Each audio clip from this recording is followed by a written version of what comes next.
Hari ini, kita akan mempelajari firman Tuhan berjudul Persoalan tentang Roh. Dalam hidup beriman, bukankah kita bisa mempunyai harapan hidup kerajaan surga ketika kita mengerti tentang keberadaan roh dengan benar? Pada masa Yesus, pada waktu 2000 tahun yang lalu, orang-orang Saduki tidak percaya akan kebangkitan. Mereka tidak menyadari persoalan tentang roh. Sekarang sama halnya pada waktu itu. Sekarang sebanyak 7,7 miliar orang tinggal di dalam desa global yang disebut bumi.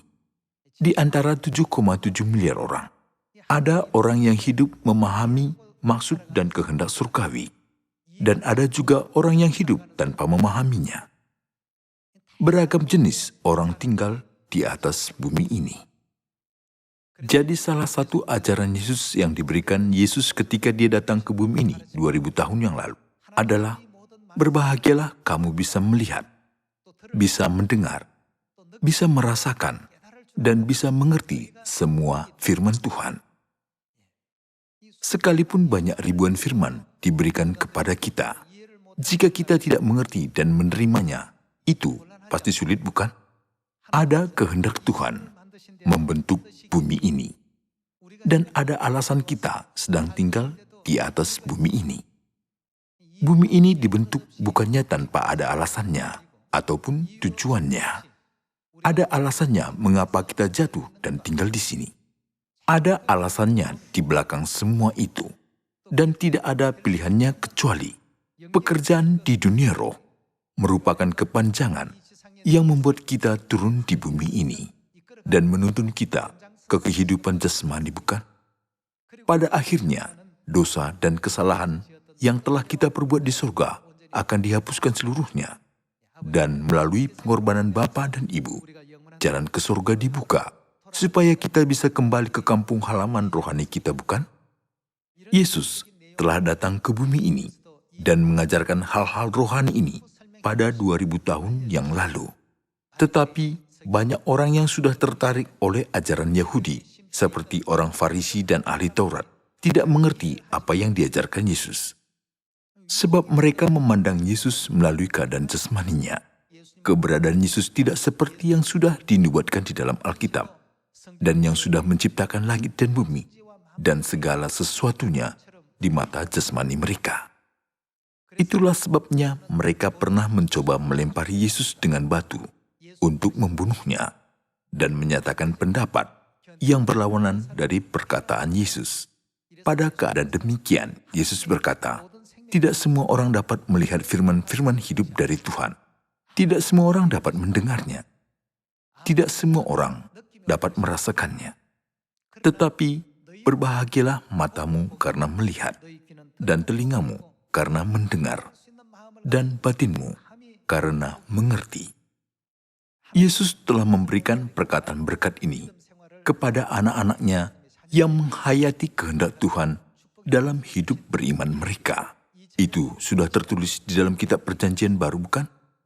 Hari ini, saya mau kita bersama-sama mempelajari tentang roh yang telah diajarkan Tuhan kepada anak-anaknya melalui Alkitab. Roh, apakah Anda bisa melihatnya? Jika ada yang bisa melihat roh, orang itu pasti merasa sangat ketakutan dan gemetar setiap malam, bukan? Saya pikir demikian. Biasanya roh tidak kelihatan di mata kita. Karena roh tidak kelihatan, banyak orang tidak mengerti tentang roh, walaupun kita seringkali mengatakan keberadaan tentang roh. Mereka tidak merasakannya. Orang-orang berpikir manusia bisa bergerak dan bekerja karena energi yang disimpan di dalam tubuh mereka dengan memakan makanan. Tetapi jika tidak ada roh di dalam tubuh seorang manusia, walaupun dia makan banyak, apakah dia bisa bergerak? Tidak bergerak. Apakah dia bisa berpikir? Tidak bisa. Apakah dia bisa melihat? Tidak bisa. Karena dia menjadi makhluk yang tidak bisa merasakan apapun. Kita bisa merasa, melihat, dan mengerti karena roh kitalah yang memampukan kita dapat melihat, mendengar, dan merasakan, bukan? Pada tahun 1960-an dan 1970-an, banyak tentara Korea diutus ke luar negeri dan banyak orang pergi ke sana untuk bekerja. Pada waktu itu, ekonomi Korea sangat buruk. Jadi orang-orang pergi ke Asia Tengah untuk mendapatkan uang. Mereka mendapatkan lebih banyak gaji daripada gaji umum di Korea dan mendukung keluarganya. Seorang ayah pergi ke Asia Tengah. Di Asia Tengah, khususnya di Arab Saudi, banyak pekerjaan di bidang konstruksi. Dari sana dia mengirim surat pada keluarganya. Di sini suhunya di atas 50 derajat Celcius pada siang hari. Jika telur dipecahkan di atas kap mobil, itu segera matang. Keluarganya tidak percaya apa yang ditulisnya. Kenapa? Mereka tidak pernah melihatnya dan belum pernah mengalami cuaca dengan suhu 50 derajat Celcius. Sekarang cuaca Korea juga sudah berubah karena perubahan iklim, sehingga suhunya pernah naik hampir mencapai 40 derajat Celcius. Kita pernah mengalaminya, bukan? Sebab kita pernah mengalami, kita bisa percaya cuaca yang begitu panas bisa terjadi. Tetapi itu sangat susah dialami pada tahun 1960-an dan 1970-an. Tetapi itu umum di Asia Tengah. Dan beberapa orang di sini meninggalkan mobilnya di pinggir jalan. Pada waktu itu orang Korea tidak bisa percaya bahwa orang-orang membawa mobil. Dan mereka tidak percaya juga harus membayar untuk membuang mobil. Tidak percaya. Namun sekarang bagaimana dengan mobil di Korea? Terkadang diberitakan bahwa mobil dibuang di desa yang sepi dengan diam-diam, bukan? Zaman dulu, jarang ada keluarga yang memiliki mobil. Jika mereka memiliki sebuah mobil yang sudah rusak, mereka memperbaikinya dan menggunakannya lagi. Sekarang mobil sudah menjadi kebutuhan sehari-hari kita. Bahkan di negara kita, ada 20-25 juta mobil di Korea. Sebenarnya, 1 atau 2 mobil per keluarga. Karena sekarang kita berada pada zaman ini, jadi tidak merasakan hal itu. Tetapi pada tahun 1960-an atau 1970-an, dulunya mereka tidak merasakan seperti itu. Mereka tidak bisa percaya bahwa orang-orang di suatu negara membuang mobil. Dan bahwa telur bisa dimasak di atas kap mobil karena harinya panas sekali. Mereka tidak percaya. Kenapa? Mereka belum pernah mengalaminya ataupun melihatnya. Demikian jugalah kebanyakan orang memiliki pendapat yang sama tentang masalah roh ini. Aku belum pernah menyaksikan roh dan merasakannya. Apakah itu sungguh ada? Tentang dunia rohani dan tentang keberadaan roh. Tuhan yang sudah datang ke dunia jasmani dari dunia rohani mengajar kita dengan berkata dunia rohani seperti ini. Dan dia menjelaskan dunia rohani yaitu dunia surgawi kepada semua umat manusia melalui sebuah kitab yaitu 66 kitab Alkitab. Walaupun kita belum bisa mengalami dunia itu, bagaimanakah dunia itu? Dunia itu ada. Kita harus mempercayainya. Karena kita memiliki iman di dalam itu dan mengikuti tuntunan Tuhan sampai ke dunia tersebut sebagai anak-anak Sion, bukan? Tolong buka Kejadian pasal 2. Hari ini, mari kita lihat Tuhan telah menaruh roh ke dalam manusia ketika Dia menciptakan manusia. Pasal 2 ayat 7 kita baca.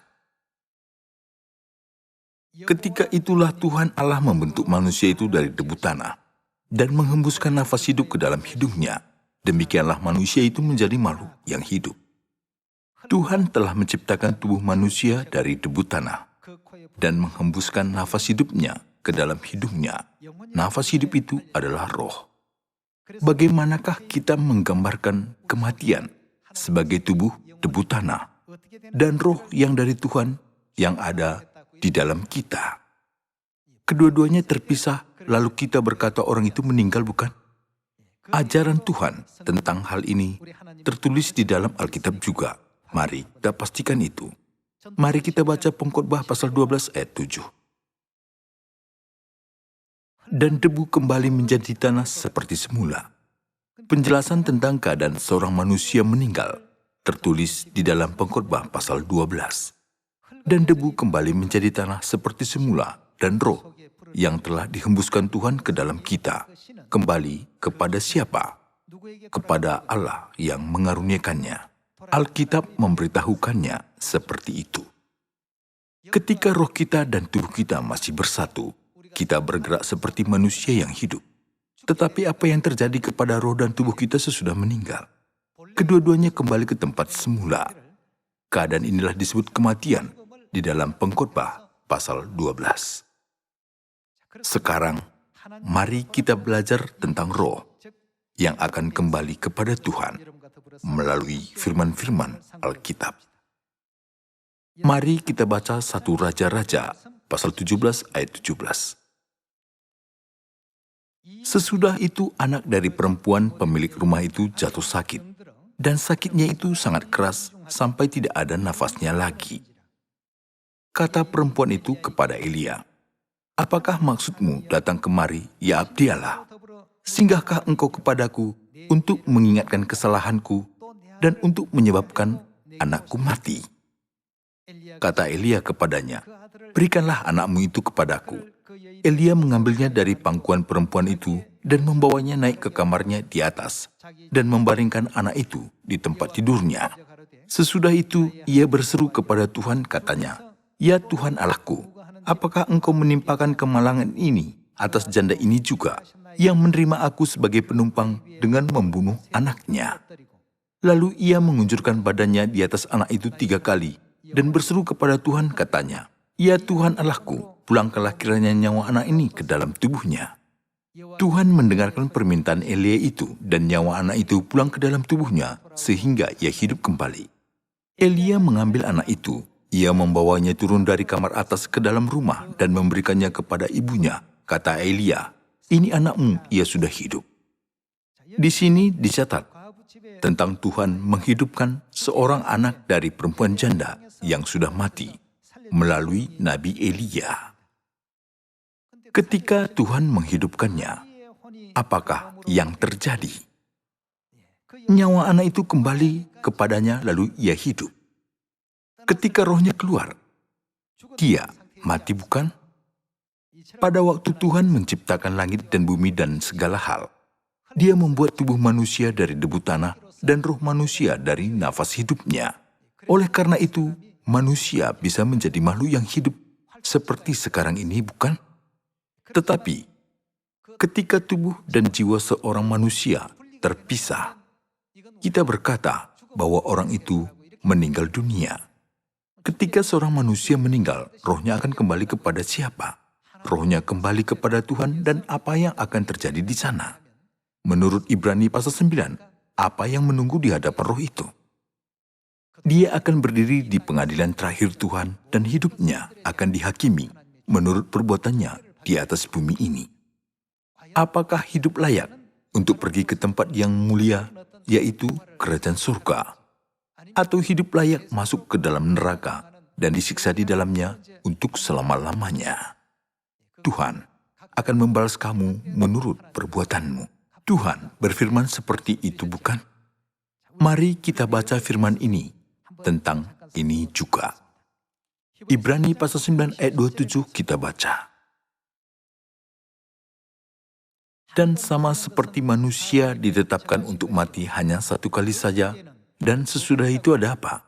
Sesudah itu dihakimi. Apakah orang itu orang baik atau orang jahat? Demikian pula Kristus hanya 1 kali saja mengorbankan dirinya untuk menanggung dosa banyak orang. Sesudah itu ia akan menyatakan dirinya berapa kali lagi? Sekali lagi, tanpa menanggung dosa, untuk menganugerahkan keselamatan kepada mereka yang menantikan Dia. Dia datang sekali lagi untuk menyelamatkan jiwa-jiwa yang malang karena ditakdirkan untuk ke neraka. Pada saat itu, kita harus mengikuti suara Tuhan itu. Bukankah tertulis bahwa Tuhan datang ke bumi ini untuk menuntun kita ke kerajaan surga, bukan? roh kita benar-benar ada, dan benar-benar ada dunia rohani.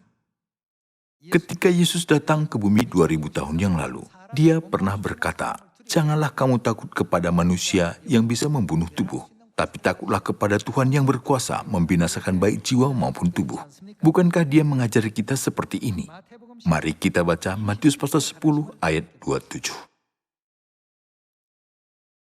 "Apa yang kukatakan kepadamu dalam gelap, katakanlah itu dalam terang. Dan apa yang dibisikkan ke telingamu, beritakanlah itu dari atas atap rumah. Dan janganlah kamu takut kepada mereka yang dapat membunuh tubuh, tetapi yang tidak berkuasa membunuh jiwa. Takutlah terutama kepada Dia yang berkuasa membinasakan baik jiwa maupun tubuh di dalam neraka." Yesus telah membicarakan roh kita di dalam ayat ini juga, dan mengajarkan kita keberadaan dunia rohani. Ada beragam ilmu di dunia ini, bukan? Ilmu-ilmu di dunia ini memberikan hikmat kepada manusia tentang bagaimana caranya hidup baik di dunia ini. Lalu firman Tuhan kita mengajarkan apa? Supaya kita dapat menyesuaikan diri dengan baik di surga, demikian juga roh kita dapat menyesuaikan diri dengan baik di surga. Dia mengajarkan itu kepada kita sekarang. Hal-hal duniawi benar-benar sementara dan akan segera lenyap. Saya harap kita semua memandang hal-hal yang abadi yang di surga dan tidak kehilangan harapan akan kerajaan surga. Saya mau kita menyelidiki firman Tuhan tentang roh sedikit lagi. Mari kita baca 1 Korintus pasal 15 ayat 50. "Saudara-saudara, inilah yang hendak kukatakan kepadamu, yaitu bahwa daging dan darah, maksudnya tubuh kita, tidak mendapat bagian dalam kerajaan Allah, dan bahwa yang binasa tidak mendapat bagian dalam apa yang tidak binasa. Sesungguhnya, aku menyatakan kepadamu suatu rahasia. Kita tidak akan mati semuanya, tetapi kita semuanya akan diubah dalam sekejap mata pada waktu bunyi nafiri yang terakhir. Sebab nafiri akan berbunyi, dan orang-orang mati akan dibangkitkan dalam keadaan yang tidak dapat binasa." Maksudnya, kita akan dibangkitkan, bukan? Orang-orang mati akan dibangkitkan dalam keadaan yang tidak dapat binasa. Dan apa yang akan terjadi kepada kita yang sedang hidup akan diubah. Dan kita semua akan diubah. Ayat 53. "Karena yang dapat binasa ini harus mengenakan yang tidak dapat binasa, dan yang dapat mati ini harus mengenakan yang tidak dapat mati. Dan sesudah yang dapat binasa ini mengenakan yang tidak dapat binasa, dan yang dapat mati ini mengenakan yang tidak dapat mati, maka akan genaplah firman Tuhan yang tertulis, maut telah ditelan dalam kemenangan." Ayat 55 kita baca, "Hai maut, di manakah kemenanganmu? Hai maut, di manakah sengatmu? Sengat maut ialah dosa, dan kuasa dosa ialah hukum Taurat. Tetapi syukur kepada Allah yang telah memberikan kepada kita kemenangan oleh Yesus Kristus Tuhan kita. Karena itu saudara-saudaraku yang kekasih, berdirilah teguh, jangan goyah, dan giatlah selalu dalam pekerjaan Tuhan. Sebab kamu tahu bahwa dalam persekutuan dengan Tuhan, jerih payahmu tidak sia-sia." Kita akan diubah dengan tubuh rohaniah dan akan masuk ke dalam dunia rohani yang mulia di kemudian hari. Bukankah Tuhan mengajari kita kebenaran ini melalui Alkitab? Kerajaan surga di mana kita akan pergi berbeda dengan dunia sekarang ini. Dia berkata bahwa itu berbeda dari dunia ini yang penuh dengan kesedihan, kesakitan, dan ratap tangis. Tetapi di surga ada kegembiraan dan kebahagiaan, di mana kegembiraan itu diciptakan setiap hari, dan dunia yang begitu indah dijanjikan Tuhan kepada semua anak-anak Sion. Dalam dunia 3 dimensi, adakah dunia seperti itu? Dengan kata lain, biasanya orang-orang tidak percaya apa yang belum pernah mereka alami. Mereka percaya hal-hal yang pernah mereka alami dan yang ketahui, tetapi tidak mau percaya hal-hal yang di luar dari pengalaman mereka. Tetapi apakah dunia surgawi ada atau tidak? Benar-benar ada. Seseorang pernah berkata kepada saya, "Jika roh dan kerajaan surga terlihat saya bisa percaya, bagaimana saya bisa percaya yang tidak terlihat?" Lalu saya bertanya kepada dia, Apakah Anda bisa lihat Amerika Serikat dari sini sekarang? Tidak bisa, karena Anda tidak bisa melihatnya. Anda tidak percaya keberadaan negara itu, bukan? Saudara-saudari, apakah Amerika Serikat tidak ada karena tidak bisa dilihat? Orang-orang yang pernah pergi ke sana berkata tentang Amerika Serikat seperti pemandangannya atau penduduknya, bukan? Jika seseorang berkata, aku lihat iklan bahwa harga jual sebuah mobil $100, tidak bisa percaya kata itu. Mana bisa itu terjadi? Pada tahun 60-an dan 70-an, mobil dianggap barang yang sangat mahal di Korea. Memang sekarang juga mobil sangat mahal. Tetapi pada waktu itu, bagi orang-orang susah tidak mungkin membayangkan mengemudi sebuah mobil dalam keadaan ekonomi seperti itu. Maka mereka tidak bisa mengerti bahwa mobil-mobil dibuang.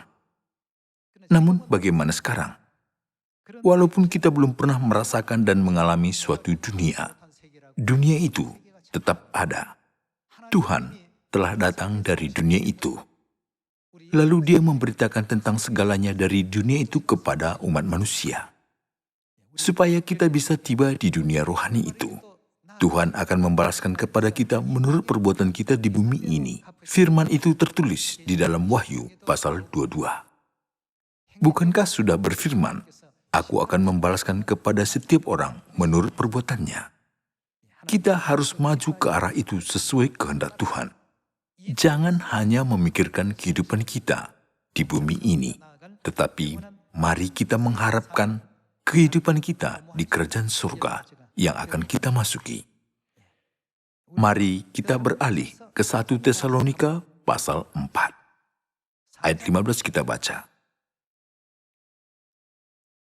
Ini kami katakan kepadamu dengan firman Tuhan, kita yang hidup, yang masih tinggal sampai kedatangan Tuhan, sekali-kali tidak akan mendahului mereka yang telah meninggal. Sebab pada waktu tanda diberi, yaitu pada waktu penghulu malaikat berseru dan sangkakala Allah berbunyi, maka Tuhan sendiri akan turun dari surga, dan mereka yang mati dalam Kristus akan melakukan apa? Akan lebih dahulu bangkit.